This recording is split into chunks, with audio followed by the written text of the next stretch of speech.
네, 시청자 여러분, 구독자 여러분, 100원, 200원 후원해 주시는 후원자 여러분께 감사의 말씀을 드리면서 오늘 집에 가는 길에 방송을 켰고요. 오늘 드리고 싶은 이야기는 1987년도 11월 31일이었던가요? 미얀마 안다만해 상공에서 폭탄 테러로 이렇게 비행기가 이제 나가 떨어진 칼 858기 사건을 오늘은 대략적으로 이제 조금 말씀드릴게요. 국정원에서 재평가까지 했고 주도 면밀하게 이제 들여다봤는데 무슨 의심의 여지가 있느냐라고 이제 하실 수가 있겠지만, 북한의 김정일이라면은 88 서울 올림픽을 방해하기 위해서, 불안감을 조성하기 위해서 테러를 할 수 있는 작자인 것은 분명합니다. 그리고 이제 북한에서 했다라고 했을 때 김정일이가 뒤에 여자 공작원은 요물이니까 다 철수시켜라고 지시를 했다. 그 다음에 칼기 관련돼 가지고 김현희 씨의 아버지 되는 수산 외교관을 급급 평양으로 불러들이도록 했다라는 고영한 전 외교관, 북한 외교관의 증언도 있었습니다만은, 저는 이걸 종합적으로 보고 싶어요. 북한이 안 했다라고 이제 보는 게 아니라 종합적으로 보고 싶은 게, 전문가 집단이 저를 포함해 가지고 국정원에다 질의를 했어요. 5가지 의문점이 있는데 좀 해소가 안 되는 것 같다. 이걸 해소시켜 줄 수 없겠느냐 했더니, 이제 국정원에서는 그거는 김현희 씨가 직접 증언을 해야 된다. 우리는 모른다. 그래서 이제 그러면 우리가 김현희 씨를 만나도 되겠느냐, 김현희 씨가 어디 살고 있는지 알기 때문에 만나도 되겠느냐 했더니, 아이고 얼마든지 만나라. 그럼 자유의 몸이고 국정원하고 상관없는 일반 민간인 신분인데, 그렇게 얘기가 되었는데 막상 우리가 이제 전문가 집단이 김현희 씨 사는 곳에 접근하려고 하면 인해 장막이 쳐져 있더라 이겁니다. 즉 다시 말해 가지고 김현희 씨가 아직도 밝히지 못하는 무언가가 있기 때문에 의구심이 해소될 때까지는 우리는 조금 이렇게 긴장의 끈을 놓지 못하겠다 이겁니다. 그래서 총체적으로 좀 들여다봐야 된다는 생각이고요. 오늘 먼저 5가지 의문점에 대해서 간략하게 이제 몇 가지만 먼저 소개를 좀 해드리는 시간을 가지도록 하겠습니다. 첫 번째는 자폭 테러예요. 뭐냐면은 이제 북한이 다양한 방법을 생각할 텐데, 결국 이제 체포될까 싶을 때는 자폭을 하라 그러거든요. 북한에서 늘 가르칠 때는. 그렇다면 만일에 이제 북한이 주도 면밀하게 뭔가를 노렸다면, 혹시 김현희, 김승일, 그러니까 부녀공작조죠. 김승일, 김현희 부녀공작조로 위장을 했는 두 사람이 거의 자폭 테러를 했으면 어땠을까? 즉 다시 말해가지고 이제 중간에 아부다비에 내리지 않고 비행기하고 운명을 같이 했으면, 그냥 일본인 위조 여권의 승객 하치야 마유미, 하치야 시니치로 남았을 텐데, 그러면 북한이 했던 것을 우리가 집어내지 못할 수도 있지 않았겠느냐. 물론 다른 한편으로 보면은 북한이 의도가 있었으면 의도를 드러내야 하기 때문에 같이 이제 목숨을 이렇게 희생시킨다는 것이 어려울 수는 있을지는 모르겠네요. 그리고 이제 두 번째로서 이정빈이라고 하는 법의학자가 이제 진솔하게 얘기를 했죠. 김승일이 할아버지가 바레인 공항에서 음독할 때 김현희는 음독 캡슐을 일부러 뱉었다. 살고 싶었다. 이게 뭐냐? 철두철미하게 교육받은 공작원이 맞느냐 하는 것과, 그리고 세 번째, 그 아부다비에서 내렸을 때요, 중동에는 친북한 국가들도 많고 북한 단독으로 대사관이 개설되어 있는 나라들도 있기 때문에 그쪽으로 가서 대사관의 도움을 받아가지고 평양으로 떴다면 얼마든지 말이지, 그 우리가 추적하는 상황에서는 그 두 사람이 북한의 그런 그 뭡니까 옥류관에 가가지고 냉면 한 그릇 먹고 여유 부를 수도 있었을 텐데, 왜 그 굳이 우리 대사관이 있는 북한 대사관은 없는 섬나라 바레인으로 가서 나잡아봐라 하고 며칠 동안 그렇게 그 나잡아봐라 했는지. 그러면서 공항에 일요일이어서 이제 출국할 수가 없었다라고 하는 김현희의 진술과 달리 그 중동에서는요 이슬람 윤력을 사용하기 때문에 걔네들의 입장에서는 금요일이 휴일이에요. 그렇지만 금요일이 휴일이라고 해도 KBS 취재진이 갔을 때 공항은 놀질 않았거든요. 공항은 24시간 가동이 되는데 왜 김현희가 그런 얘기를 했을까라고 하는 점, 그리고 나잡아봐라 했다는 점은 테러를 저지르고 도망가는 입장에서 어떻게 유유자적 넥타이를 사고 와이셔츠를 살 수 있었을까.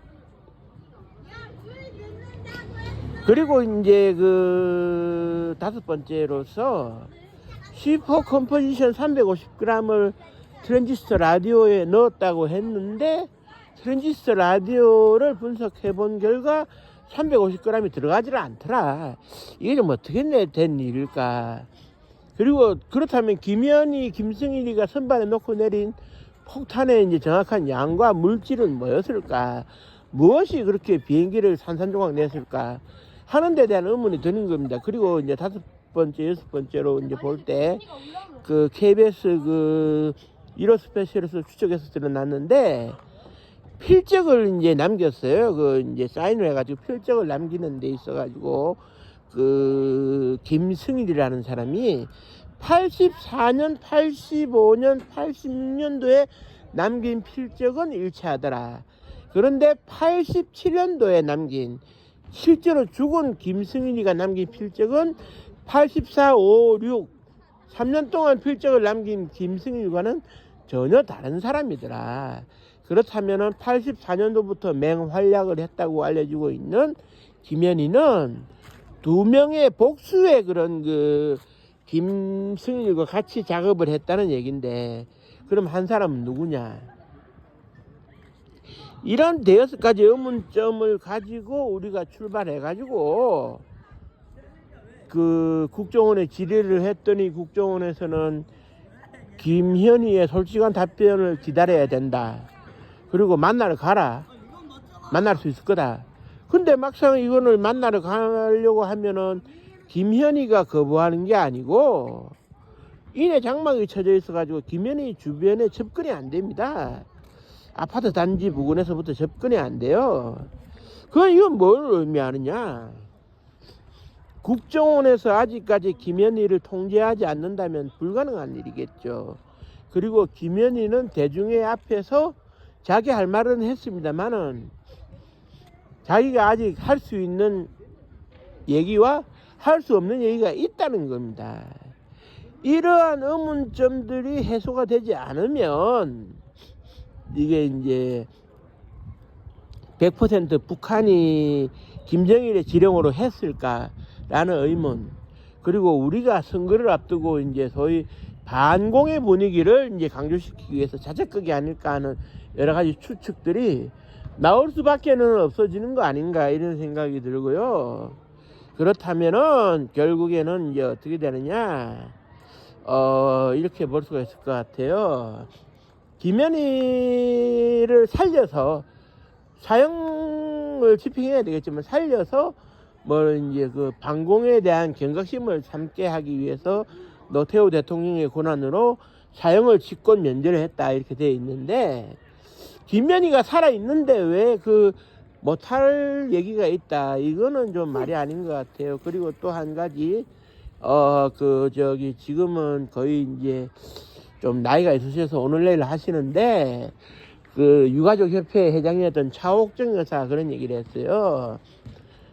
비행기가 이제 707, 727, 737, 747 이런 식으로 등급이 있고 해당 등급을 몰 수 있는 면허가 부여됩니다.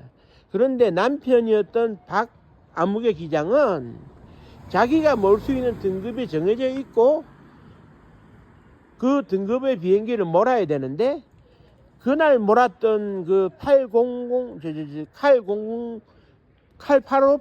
8858기의 경우에는 면허기장 면장이 나와 있지 않아 가지고 몰 수 없는 기종이에요. 몰 수 없는 기종이라고 하는 것은 규칙적으로는 그렇다는 얘기고 몰 수 있는 개인 기량은 있다는 얘기인데 하지만 개인 면장 면허가 나오지 않으면 몰아서는 안 되는 상황에서 능력이 있다는 이유로 등급이 다른 비행기를 난생 처음 몰았다가 칼 858기를 몰았다가 그런 사고가 났는데 그러면은 평생 면장이 없어서라도 몰지 못했던 비행기를 그날 처음으로 몰다가 사고가 난 이유가 뭐냐?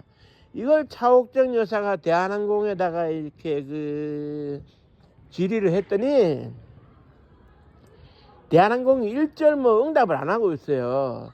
뭔가 휘말릴 게 두려운지. 그럼 도대체 그 이유가 뭐냐 이거죠. 일단은 면장이 없으면 해당 등급을 몰 수가 없는 것도 사실이고 평생 다른 등급을 몰아본 적이 없는 박아무개 기장님이 왜 그날 자기 등급과 상관없는 칼 858기를 몰았느냐 이거를 속 시원하게 설명을 못하고 있어요. 결국 그 비행기의 비행 스케줄 배정에 있어 가지고 대한항공 본사에서 운항팀이 이제 결정을 하는 건데 왜 이런 일이 벌어졌는지를 대한항공에서 설명을 못 한다면 누가 납득하겠습니까? 안 그렇습니까? 북한이 한 게 뻔한 진실이 드러난다면 거짓말을 해야 될 이유가 없는 거죠. 숨겨야 될 이유도 없고요. 그 점에 대해서 참 안타깝게 이제 생각을 하고요.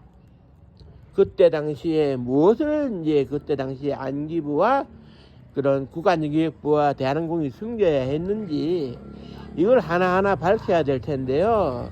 최근 대구 MBC 취재팀이 전문가의 도움을 받아가지고 이제 안다만의 바다 밑에 이제 들어가가지고 잠수를 해서 소위 포화 잠수를 해서 칼 858기로 추정되는 동체를 확인한 사실이 있다 해가지고 특집 다큐멘터리로 지금 보도를 하고 있으니까 이게 새로운 기추가 주목이 될 수가 있어요. 진짜 동체가 발견된다면 만에 하나 블랙박스가 발견될 수 있고 그렇다면 블랙박스는 30일 동안 발신음을 내게 되어 있지만 30일이 지난다 하더라도 발견만 하면 언제든지 틀어보고 내용을 확인할 수는 있거든요. 그러니까 이제 그러면 또 새로운 또 얘기가 생길 텐데 그런 분위기 속에서 저도 이제 방송을 처음 이제 이렇게 칼 858기를 시작하는 거고 이제 앞으로 이제 칼 858기에 대해서도 주기적으로 이제 할 생각입니다. 제 채널은 칼 007기 사건과 더불어서 칼 858기 사건을 진실을 밝히는 거에 초점을 맞추고 있는 채널이라고 해도 과언이 아닙니다. 그래서 이것이 이제 소위 얻어 걸려 가지고 제 채널이 소위 이제 크게 이제 상승한다 이걸 말하는 게 아니에요. 저는 진실을 밝혀야 하는 역사학자의 입장에서 진실을 이야기하고자 하는 겁니다. 그렇기 때문에 제가 억만금을 100만금을 버는 거하고는 전혀 상관이 없거든요. 그 점에 대해서는 오해가 없으시길 바라고요. 아무튼 시간 날 때마다 계속 이렇게 방송으로 이제 진행을 해서 이렇게 여러분들에게 또 계속 또 알려드릴 수 있으면 알려드릴 수 있도록 하겠습니다. 아무튼 범인이었고 사형 선고까지 받았다가 집행이 면제된 김현희가 살아있는 만큼 못 밝힐 이유는 없습니다. 김현희도 이제 떳떳해져야 됩니다. 이제 와서 법적으로 마무리가 된 사건에 있어 가지고 정부가 행정적 절차에 가지고 대한항공이 위로금부터 해서 보험금까지 다 지급을 하고 끝이 난 상황에서 누구를 처벌하자는 것이 아닌데 진실을 못 밝힌다는 것은 말이 안 됩니다. 물론 뭐 진실이 드러나면 코너에 몰릴 사람들이 있을지는 모르겠습니다만은 그 몇 사람을 위해 가지고 진실을 외면해서는 안 되는 것이죠. 모든 진실이 드러날 때까지는 제가 끝까지 이제 방송을 해서 여러분들에게 도움을 드릴 수 있도록 하겠습니다. 오늘은 토요일입니다. 즐겁게 맥주 한잔 하시면서 좋은 밤 보내시기 바랍니다. 아울러 가끔 댓글을 올려주시는 분들에게는 너무나도 감사의 말씀드리면서 방송을 마치도록 하겠습니다. 감사합니다.